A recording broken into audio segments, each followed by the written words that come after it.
Hey, Ismanovs here. Thanks for having me. I run a similar channel to 1% Better where I share my favorite ideas from some of the greatest books out there. And today I have animated for you every single chapter of the book The 50th Law by Robert Greene. So have a good time. See things for what they are.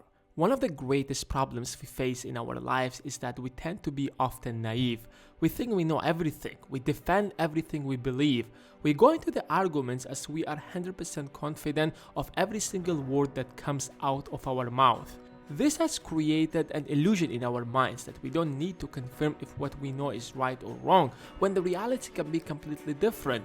Because of this conflict between our perception and a different reality, we started living in a fantasy that we have created in our minds and became afraid of facing the reality. Reality is harsher than you think. It takes constant effort to keep yourself up in this competitive world. Your job is not to close your mind to this harsh reality, but rather face it fearlessly. Make everything your own. When you work for others, you are at their mercy. They own your work. What keeps you in such position is the fear of failure if you move on your own. But what you should be more afraid is to remain dependent on others. Your goal in every aspect of life should be ownership, working to build up what will remain yours at the end and not fade away in the hands of others. When it's yours, you are more motivated and more creative to build it.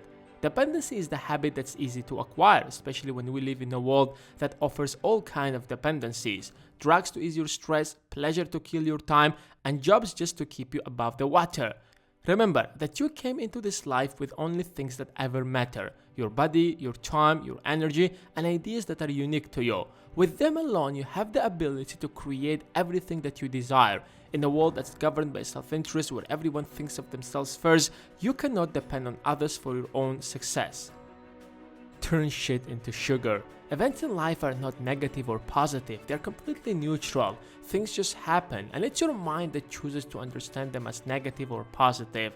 And because you have fears within you, your mind naturally interprets the obstacles on your way as something negative, and you start exaggerating problems that you face. If someone harms you, you focus on what you might lose of money or position, rather than what you might gain of knowledge and experience. Without realizing it, you are making the situation even worse. Every negative situation contains the possibility for something positive. It's how you look at it that makes the difference. Your lack of resources can be an advantage, forcing you to be more creative with the little that you have got. Don't let fears make you wait for a better moment. If there are circumstances that you cannot control, just make the best out of them. It's the ultimate way to transform all what might seem negative into your advantage. Keep moving. In the 2000s, the music industry was faced by the digital piracy. Most of the business executives could only think of somehow maintaining their monopoly on ownership and distribution. They were incapable of adapting to the changes, so they were destroyed by it. This hunger for control, common to all of us, is the root of so many problems in our life. Sticking to the same ideas and ways of doing things makes it much harder for us to adapt to the changes in life. Change is unavoidable, so you have to accept it and move with it, or you will lose everything in the long run. Every change brings with it equal opportunities, and your goal should be to grasp it first rather than sticking to the past that becomes irrelevant.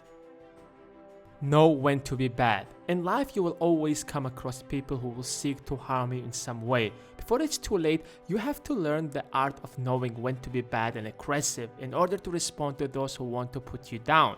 When we deal with aggressors, we are often quite naive, thinking that they carry our interest in their mind. We want to believe that people are peaceful and desire for others what they desire for themselves, but we often learn too late that's not the case. This mentality is the cause of many problems in our life. Keep in mind that we live in a world that everyone is driven by self-interest, and a lot of people are ready to occasionally lie and cheat to advance their interests. You must get over any fears that you have if you displease others and be aggressive with those who stand on your way. Lead from the front. Leaders who stood out from the rest throughout the history, such as Napoleon Bonaparte or Winston Churchill, all had the quality of leading by an example. They can be seen by the troops at the head of the army, exposing themselves to the same dangers as any other soldier. Leaders who work harder than anyone else, who practice what they preach, who are not afraid to be accountable for tough decisions or taking risks, will find that they have created a well of respect that will pay back greatly. If the leader is fearful and concerned for his ego and reputation, it spreads all across the group and makes effective action impossible.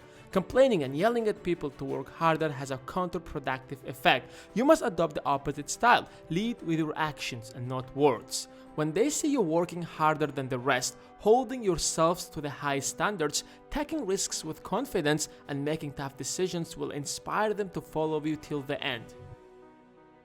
Know your environment from inside out. Most people think first of what they want to express or make, then they find the audience for their idea. But this approach often fails because people don't share the same thoughts that you do. Naturally, when we meet different people, we make the assumption that they want the same things that we want, although that they may come from a completely different background.